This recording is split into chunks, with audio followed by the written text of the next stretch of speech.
እሺ ከዛ በፊት ነበረ ሰው አይደል? ነበር ሰው አልነበረም ከዛ በፊት? ሰው አልነበረም።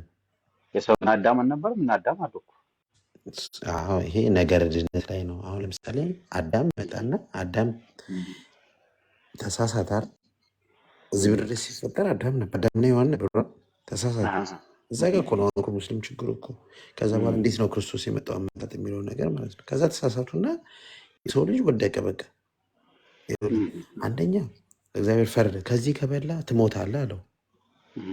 አሁን በቃ አይ ችግር የለውም በቃ ከበላ በላ አትሞትም፣ በቃ ይቅር ምናምን አይለውም እግዚአብሔር።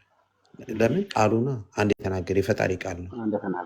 አዎ ስለዚህ ደግሞ እግዚአብሔር ደግሞ የምህረት አምላክ ነው፣ የቸር አምላክ ነው። ያን ደግሞ ላለማስቀር ደግሞ ከልጅ ልጅ ተወልጄ አድንሃለሁ ደግሞ አለው፣ ቃል ገባለት። ስለዚህ ልክ አዳም ሲፈጥረው እኮ ብሏል እኮ ከእኛ እንደ አንዱ ሆነ አለውና ፈጠረው። የሰው ልጅ ማለት ገብቷል። ከእኛ እንዳንዱ ምን ያችን ኃጢአት ያችን ነገር ሲበላ ከእኛ እንዳንዱ ሆነ አለን፣ ከእኛ እንዳንዱ ሆነ አለን። ያ ቃል የወጣው ያ ሲወጣ ቃሉ ማን ጋር መጣ መሰለ? አዳምን ለማዳን ያ ቃል መጣ፣ አዲስ ኪዳን ላይ ማለት ነው።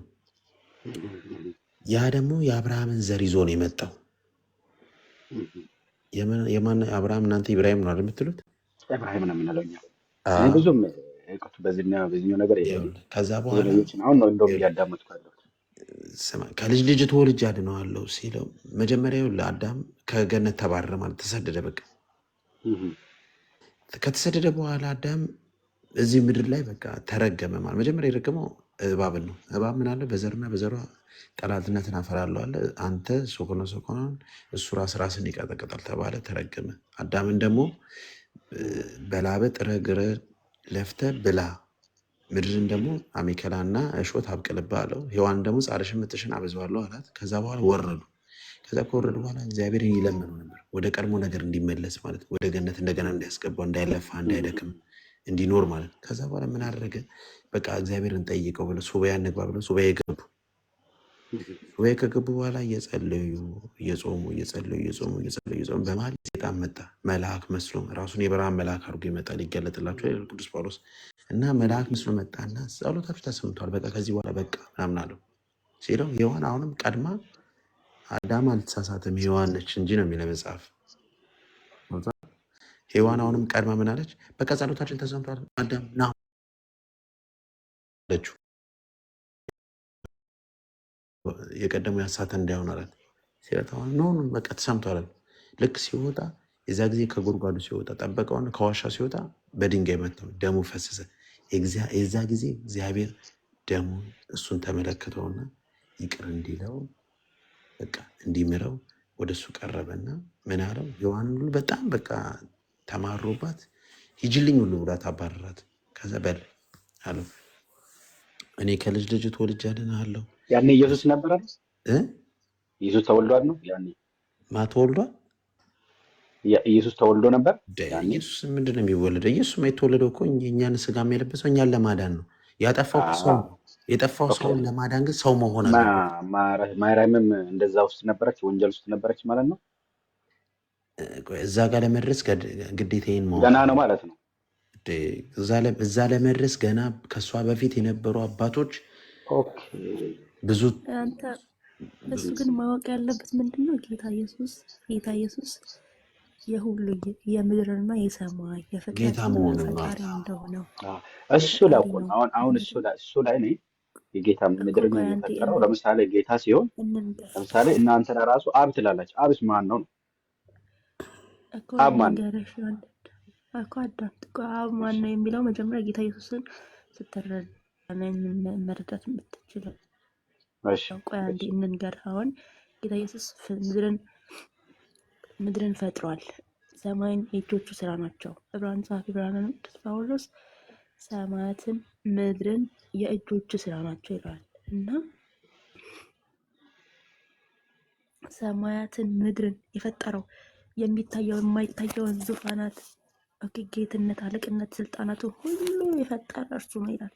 መጽሐፍ ቅዱሳችን ላይ ሲናገር ማለት ነው። እና መጽሐፋቸው ላይ ለምሳሌ ሰው ቆይ መጀመሪያ በእኛ ፈጣሪ ላይ ነው እሱ። በእኛ ላይ ቆይ በእኛ አንዴ ላይ ርዕስ አለው እና ነጥብ አለው። ለምሳሌ ሰማይንም ምድርንም ፈጣሪ እንደፈጠረ በትክክል እንትን አለው። በእናንተ ላይ ይሄ አለ ወይ ነው? ኢየሱስ እንደዚህ ያለበት አለ? አለ እኮ ላሳይህ እኮ ነው፣ ላሳይህ ነው። እሺ አዎ ላሳይህ ነው። ሰው እሺ እሺ አንዴ አዳምጥ። እኔ መጽሐፍ ከፍት እንትን እልልሃለሁ፣ ምንድነው ጠቅስልሃለሁ፣ አዳምጥ እሺ። ቆላስይስ እስቲ ቆይ ቆላስይስ 1:15 ላይ እንዳለ 1:15 ምን ይላል? እርሱ ስለ ክርስቶስ ነው። ከላይ ጀምረ ብታነበው ስለ ክርስቶስ ነው እየተናገረ። እርሱ ከጨለማ ስልጣን አዳነን ብሎ ይዘንት እርሱም የኃጢአትን ስርየት ወዳገኘንበት ወደ ፍቅሩ ልጅ መንግስት አፈለሰን ነው የሚለው። ከጨለማ ስልጣን ቤዛ ሆኖ ተሰቅሎ ያዳነን ክርስቶስ ኢየሱስ ነው። ከኃጢአታችንም ያነጻን እሱ ነው። ኦኬ የኃጢአትን ስርየት ነው ወዳገኘንበት ወደ ልጁ ፍቅር መንግስት አፈለሰን ብሎ ይናገራል። ያፈለሰን ወይ ደግሞ ወደ ልጁ ፍቅር የተባለው መንግስት የተባለው ይሄ መንግስት አለ የተባለው ስለ ልጁ ነው። የክርስቶስ ስለ ክርስቶስ ሲናገር ምን አለ? እርሱ አለ እርሱም የማይታይ አምላክ ምሳሌ ነው እና የሚታየውና የማይታየው ነው። ዙፋናትም ቢሆን ወይንም ጌትነት የተኛ ነው ወይንም የማይታየው አለቅነት አምላክ። ወይንም ስልጣናት በሰማይ በምድር ያለ ሁሉ በእርሱ ተፈጥሯል። ምን አለ? ቆይ አንድ የሚውት አድርግልኝ፣ ስለማብራራው የሚውት አድርግ። እኔ እሺ ራሱ 1 ሰዓት ነው ሊነጋብኝ የቀረው። ስለዚህ ሚውት አድርግና ጥያቄ ካለ መጨረሻ ትጠይቃለህ። እሱ የማይታይ አምላክ ምሳሌ ነው አለ። የማይታይ አምላክ ምሳሌ ፍጡር ሊሆን አይችልም መቼም። የማይታይ አምላክ ምሳሌ ነው። የአምላክነት ወይ ደግሞ መለኮት ማለት ነው። የእርሱ ነጸብራቅ ነው። ኦኬ እዛው እኮ አንደኛ ይሄ ቆላስይስ ነው፣ ዕብራውያን 1 ላይ ያስቀምጥልሃል። ቆይ አነብልሃለሁ። እና የክብሩ ነጸብራቅ ይለዋልና የእርሱ የማይታይ አምላክ ምሳሌ ነው ይላል። ኦኬ እንደዚህ ተብሎ ለፍጡር አይነገርም። የአምላክ ምሳሌ ሊሆን የሚችል ፍጡር ስለሌለ ማለት ነው። እሱ ግን የአምላክ ምሳሌ ሆኗል። ኦኬ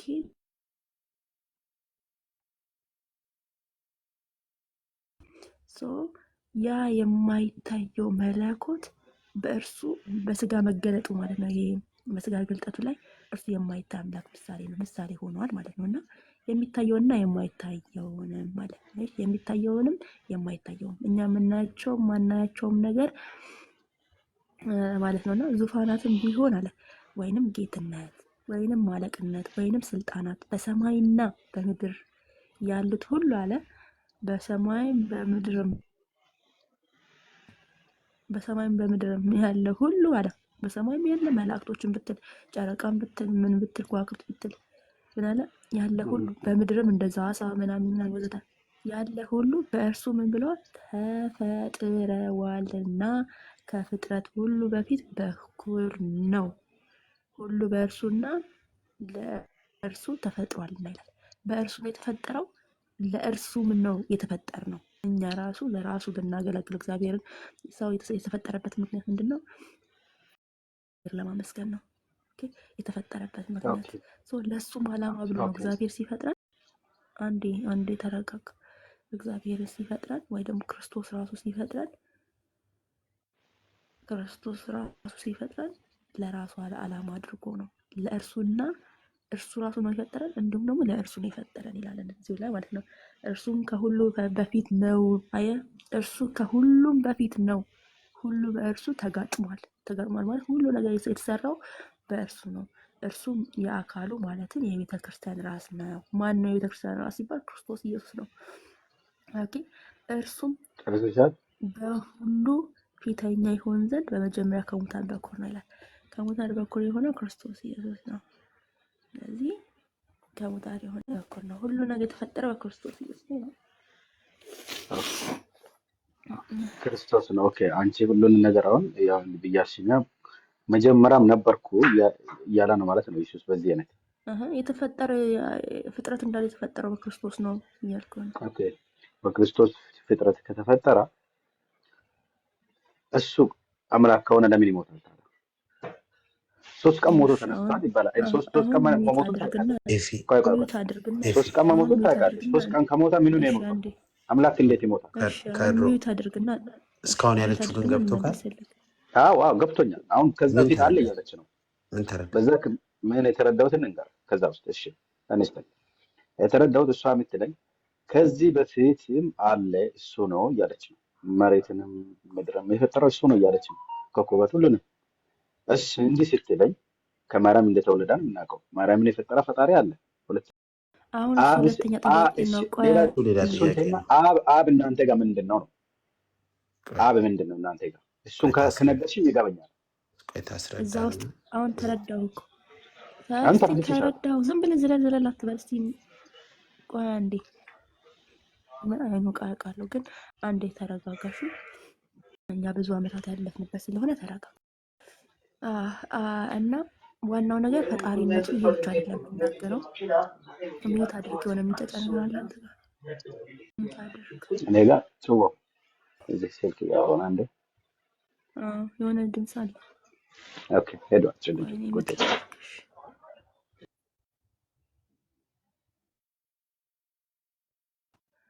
ኦኬ እንዳንረባበሽ። ዋና ነገር ፈጣሪ ነው። መጽሐፍ ቅዱስን አይደለሁም እኮ የምለው መጽሐፍ ቅዱስ ነው ስለ እሱ ፈጣሪነት የሚናገረው። ጌታ ኢየሱስ ፈጣሪ ነው እና ያ ፈጣሪ ቅድም ራሱ ወንድማችን ብለዋል። ከዚህ ልጅ ተወልጄ አድንሃለሁ ብሎ ለአዳም ቃል ገብቶለታል። የት ነው መጽሐፉ? እሱ የምታገኘው መጽሐፈ ቀሌምንጦስ ላይ ምዕራፍ 14 ነው ምናምን እዚች ቦታ አንድ ታገኘዋለህ። ይህን ሊያዝሽ ቃል ማለት ነው። ፍጥረት ወንድሜ ትረጋጋለህ ይኸውልሽ ወይስ አንድ ደግሞ አንድ ችኩል ልንገርሽ ደስ ትበይ አንድ የምጠይቅ ጥያቄ መልሽልኝ። ኤፊ ነው ነው ችኩል ብለህ በቃ ልትወስድ ስለማመድ ተረጋጋ። ስለማመድ እስቲ መጽሐፉን እስቲ ተረጋጋ። አንድ መጽሐፉን ከፍተሽ እኔ ፈጣሪ ነኝ የምልበት አሳይኝ እስቲ አንዴ። እንዴ አሳየቻለ እኔም ፈጣሪ ምንም የሚለውን በቃ ነገረች። ጭንቅላት የለ። እንደዚህ እኮ ነው ይህ ልትረዳ መጽሐፍ ሳይሆን መጽሐፍ ችኩል ችኩል ላሳይኝ። ብለህ የተወራ ጻፈችልኝ። ብቻ ነው የሚመጣው። ይኸው መች አድርገህ ጠብቃለሁ አሳይኝ ቅድም ነገረች እኮ ቆላስይስ 1:15 አለች አይደል? እስቲ 1:15 ላይ እኔ ፈጣሪ ነኝ እያለች ነበር። እኔ ፈጣሪ ነኝ እያላ ነው እያለች ነው። ኤፌሶን 2:10 ላይ አንብቡ እኮ ገለጠዋ መጽሐፍ አለ አንተ እኔ ጋር የለም መጽሐፍ እናንተ ጋር ነው። ትልቅ ሰው ነው የሚመስለው፣ ግን ድርጊቱ ሁሉ የህፃን ስራ። መጀመሪያ እስቲ ተረዳ። መጀመሪያ ክርስቶስ ለሚመጣ ነው። እስቲ የመጣበት አሁን ስንት ነገር ረገጥክ። ያንን ሳናጠራ እኔም ደግሞ ጥያቄ ታምጣለህ። እንደሰማው ለእስራኤል ታሊክ እናንተ እኮ እንደ እንስሳቶች ስለሆናችሁ መቆጣጠር አለብን። ስለዚህ ሚዩት አድርግ። በቃ አሁን ሚዩት አድርግ። አሁን ቁርአን ስታጠኑ እየተገረፋችሁ ነው የምታጠኑት። ለምን? ስለማትረዱ። አሁንም እኛ ግዴታ መገረፍ አለባችሁ። እዚህ መጽሐፍ ቅዱስ እናስጠናችሁ እንዴ። መጀመሪያ የመጽሐፍ ቅዱስን አረዳድ ተረዳሽ። ጌታ ኢየሱስ ክርስቶስ አምልኩኝ ምናምን ዲል አይደለም የመጣው። ሲጀመር የመጣበት ምክንያት አላማ አለው። ኦኬ እግዚአብሔር ቃሉን አያጥፍም። ስለዚህ ተረጋጋ። መጀመሪያ ይሄ ልጨርስልህ። ፈጣሪነቱን በደንብ አድርገህ ጆሮ እስኪደማ ድረስ አይኖ መጽሐፍ ቅዱስ እኮ ይናገራል። ጆሮአቸው ያሳክካቸዋል ይላል። ስለዚህ አንዴ አዳምጥ። ይሄንን ጌታ በደንብ አዳምጥ። ፈጣሪ ነው። ቆላስይስ 2:9 ላይ ከፍቼልሃለሁ። እኔ አሁን ምናልባት ከፍቼ ልክ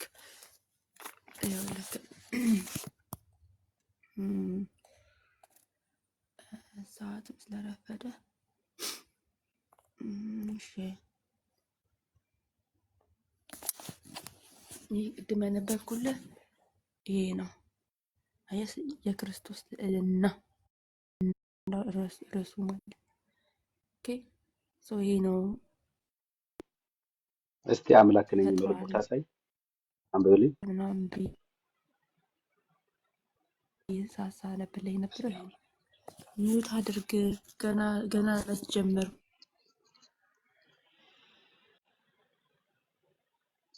ሚዩት አድርግ። አይዞህ ቃል መረባን የማያለው ሚዩት አድርግ። ትልቅ ሰው አይደለህ እንዴ? ሚዩት አድርግ። እሺ ይሄንን ቅድም ማሳየውክ ገና መስት እንትናክ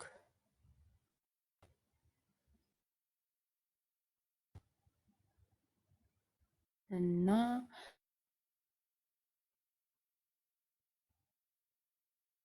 እሺ ይሄ ደግሞ ላሳይክ። ኤፍዬ ሮሜ 9:5 ላይ አምላክ ነው የሚለው ራሱ። ላሳየህና ሮሜ 9:5 ላይ ውጭለት አምላክ ነው የሚለው ነው የሚፈልገው እሱ፣ ሌላ ምንም አይፈልግም።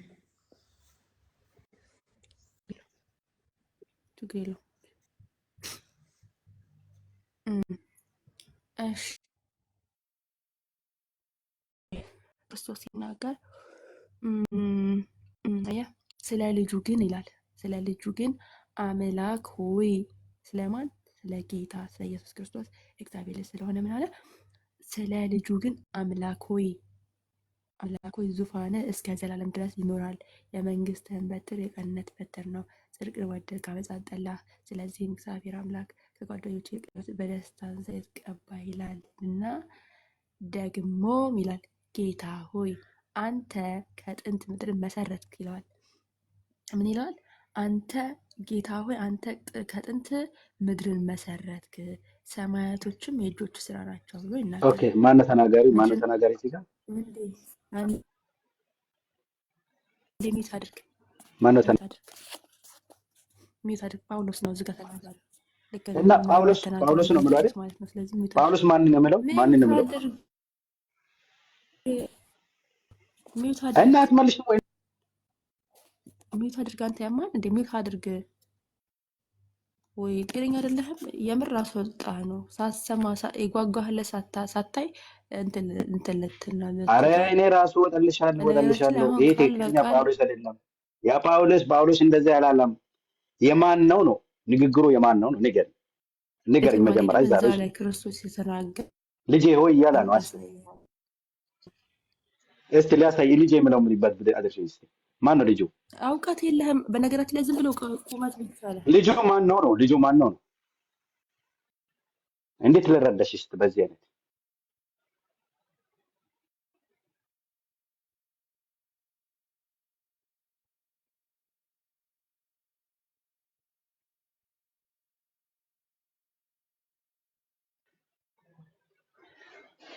እስቲ ልጄ የሆነ ብንበት አለሽ። ልጅ ማን ነው? ልጁ ማን ነው ነው? እኔ ንገረኝ። ልጁን አያስ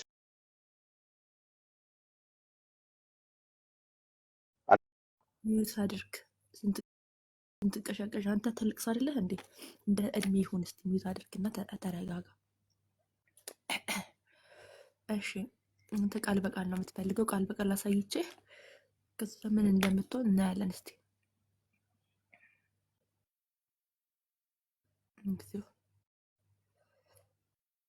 ቁመት ብቻ ነህ አንተ። ይሄ ጭንቅላት ዝም ብሎ የተመለጠው። እሺ ይኸው የራእይ ላይ 1:8 ላሳይክ። ይኸው ጌታ ኢየሱስ በቀይ የተጻፈ ሁሉ ጌታ ኢየሱስ የተናገራቸው ናቸው እና ምን ይላል? ያለና ኦሜጋ እኔ ማን? ጌታ ኢየሱስ ነው የተናገረው። ይሄ ንግግር ምን አለ? ጌታ አምላክ አልፋና ኦሜጋ እኔ ነኝ ይላል። ስለዚህ ይሄንን በቀይ የተጻፈ ሁሉ ክርስቶስ የተናገራቸው ንግግሮች ናቸው። ይኸውልሽ ይሄ አንቺ የምታነቢ ጌትነት ተሰጥቶታል። እስራኤል ምድር ላይ ጌትነት ተሰጥቶታል። ይሄን ሰምቼዋለሁ። እስራኤል ምድር ላይ ጌታ ነኝ ይላል አይልም? ለሱም ይኸውልህ ለሱ ነብይ አይደል? እንደሱ የተሰጣቸው ጌትነት ተሰጥቷል። እኔ አመጣልሽ መረጃ ታመጣለህ አንዴ። ለዚህ ነው መረጃ ሰጥሽ። ኢየሱስ ክርስቶስ ጌታ ነው ይላል ወይስ አይልም? ኢየሱስ ክርስቶስ ጌታና አምላክ እንደሆነ ይናገራል አይናገርም? ጌታና አምላክ ታሳየው ደንግጦ እስራኤልን ጌታ ተብሏል። እለት ተብሏል። የእሱ ጌትነት የተለየ ጌትነት ነው፣ እንደ ሌሎቹ ጌታ የተባለ አይደለም። እዛ ቅድም ጠቀስከው ላይ እኔ ራሴ ያስረዳሃለሁ። እዚህ ጋር ግን ኢየሱስ ክርስቶስ እኔ ጌታና አምላክ አልፋና ኦሜጋ እኔ ነኝ እያለ ነው። ትቀበለዋለህ ወይስ አትቀበለውም? ሚዩትን ክፈት ወንድማችን ብሎ ነው የሚያወራው። ተመልከቱ፣ ሚዩት ራሱ አያነሳም።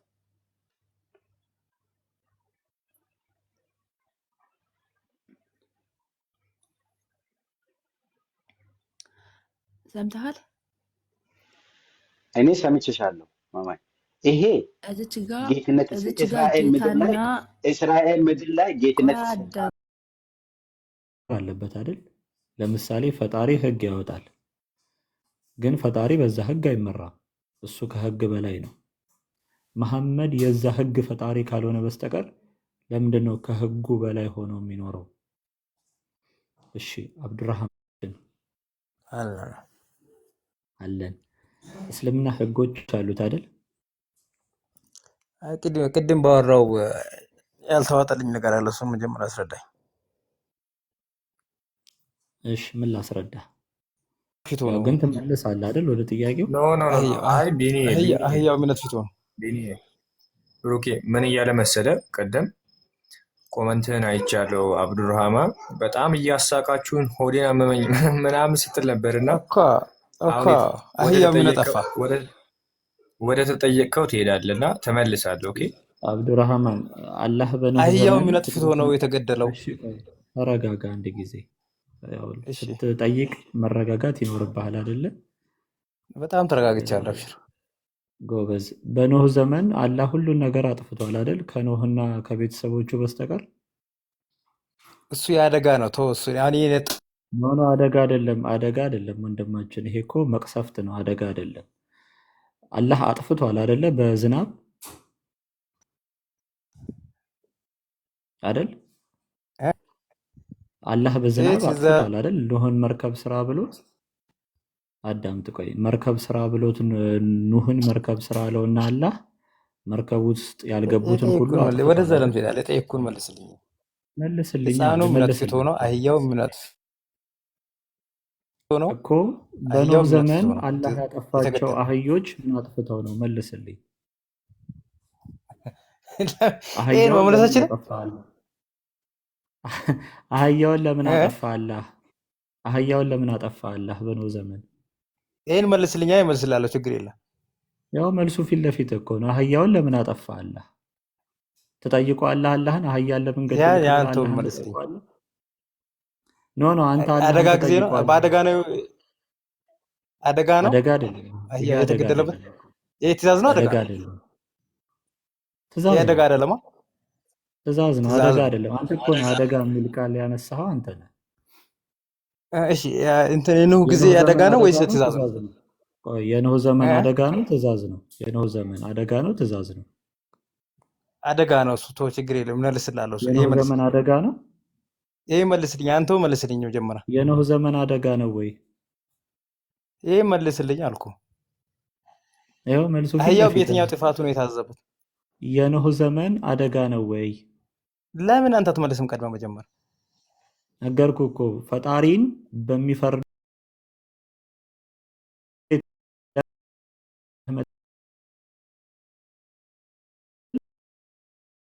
ኖህ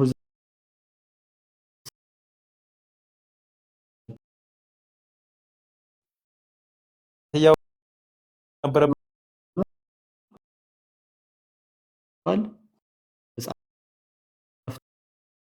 አህያው ጥፋት አለበት። ብሩክ መልስልኝ። ፍርድ ነው እኮ አልኩህ። ይሄ ፈጣሪ ፍርድ ነው። ነገ ይምጣ ብሩክ። ሆስቱን ሊዘጋ ነው መሰለኝ። ነገ ይምጣ። ነገ ከሰዓት ና አብዱረህማን፣ ነገ ይመለስልሃል። ሆስቱ ሊዘጋ ነው መሰለኝ እና 1000 ዓመት ሞቷል። እሱ ምን ጥያቄ? ምን አልክ?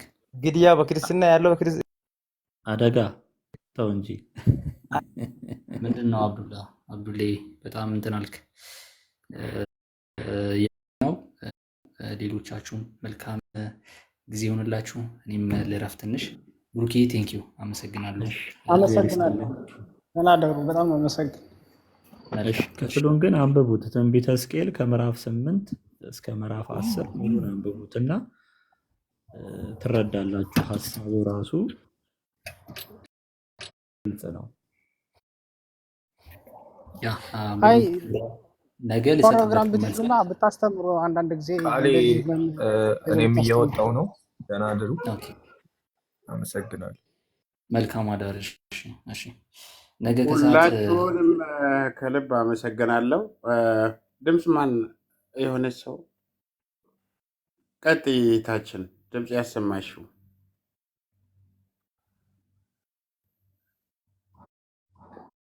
ያው አንዳንዴ ጥያቄው እንዳለ ሆኖ አንዳንዴ የኛ ልጆች ቁም ስላሉ እየገቡ እየጠየቁ ዝም ብለው አንዳንድ እየተጠየቁ ስለሚደናገሩ ትምህርት መሰጠት አለበት። በደንብ ፕሮግራም ተይዞ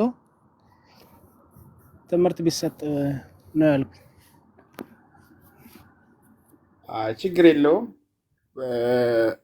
ያው ወንድሞች ፈቃደኞች ከሆኑ ችግር የለውም። እኔ ግን በእንትን ላይ በእስልምና ጉዳይ ላይ ነው በጣም እንድንሰራ የምፈልገው። ዞሮ ዞሮ ችግር የለውም እና ጌታ ኢየሱስ ይባርካችሁ፣ እግዚአብሔር ያክብራችሁ። ታብታብ በማድረግ ጊፍትን በመስጠት ስታገለግሉ የቆያችሁ ቅዱሳን የጌታ ቤተሰቦች፣ የእግዚአብሔር ልጆች እግዚአብሔር ያክብራችሁ።